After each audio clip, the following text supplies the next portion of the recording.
SBR Videos is sponsored by Sports Cash System.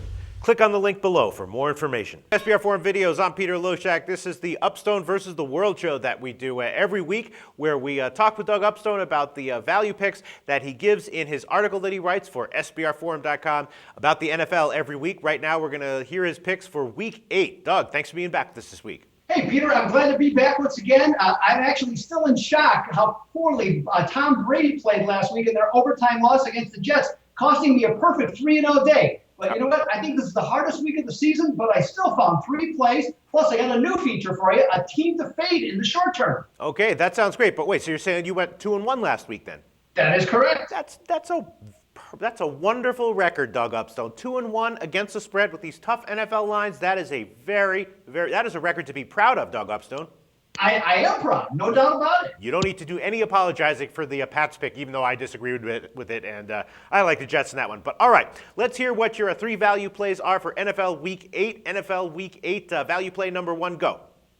Value play number 1 is New England minus the points against Miami. Now, as I mentioned, Brady, he had an off week last week, and he's been deserving of all the accolades he's had in the past. But as we're starting to see, his pinpoint accuracy is no longer what it used to be, or certainly not as consistent. Nonetheless, I think New England is catching Miami at the right time.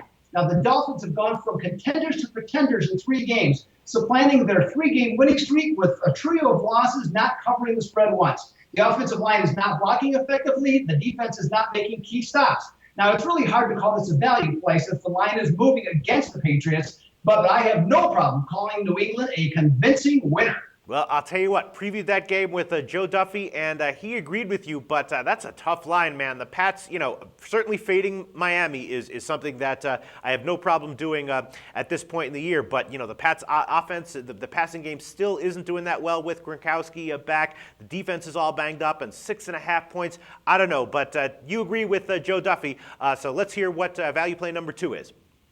Play number 2 is Detroit minus the points versus Dallas. Now, this is a really big game, Peter, for the Lions, because with a victory, they'll be 5-3 going into their bye week, and they'll come out on the other side having 3 winnable games against Tampa Bay, the Giants, and Minnesota, and really their toughest task is on Thanksgiving Day against Green Bay. Now, Dallas proved in Philadelphia last week that they're the best team in the NFC, but this is a tough spot for them because the Cowboys have not won back-to-back road games since 2009, and they're 1-9 in their last 9 attempts the past 6 years. Drilling down a little deeper, Peter, when Dallas has covered 3 in a row and taken the money 3 out of 4 times, if their next game is on the road, they're an abysmal 5-21 against the spread. The Lions roar to a cover. All right, well, I previewed that game with Tony George, and Tony George completely agrees with you as well. He likes Detroit also, so maybe you guys are onto something. I don't know. To me, it makes me feel very nervous. Looks like a complete pass, that game to me, but maybe you guys are onto something with Detroit minus 3. All right, value play number 3.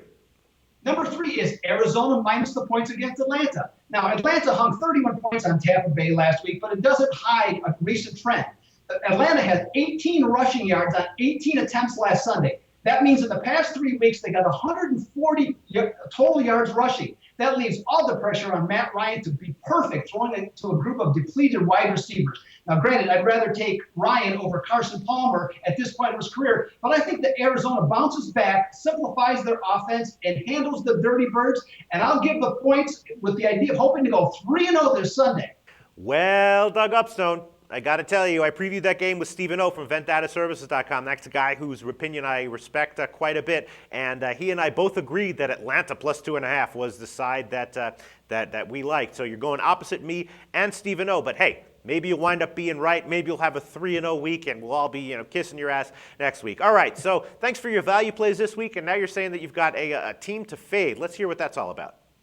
Yeah. So the team that I'm looking to fade in the next several weeks is the Cleveland Browns. And the reason, Peter, is, as we know, you can't win in the NFL without at least good quarterback play. Now, Cleveland has used Brandon Whedon twice with poor results, and they decided to bench him again this week, but turning to Jason Campbell, who, as Rich Gannon of CBS said when he entered the game late against Baltimore in Week 2, he referred to Campbell as, he doesn't look like he really wants to play. Boy, is that a vote of confidence. In their next 4 games, the Browns will face Kansas City and 3 division opponents, and I don't think they have the firepower to compete in these games. At best, I see them going 1-3 against the spread in the next month in their games. and I say play against or fade Cleveland. All right. Well, yeah, sure. Look, Cleveland sucks. Jason Campbell sucks, but we don't know what the lines are going to be in these games. Maybe they'll wind up getting Jacksonville Jaguars type numbers, and if so, they might actually be a good bet or not a good bet against. But we will see where those lines come out, and I agree with you that it's definitely keeping an eye out for maybe fading Cleveland at the very least. All right. Thanks so much, Doug Upstone. That is the Upstone versus the World show for NFL Week 8. We'll talk to you again next week.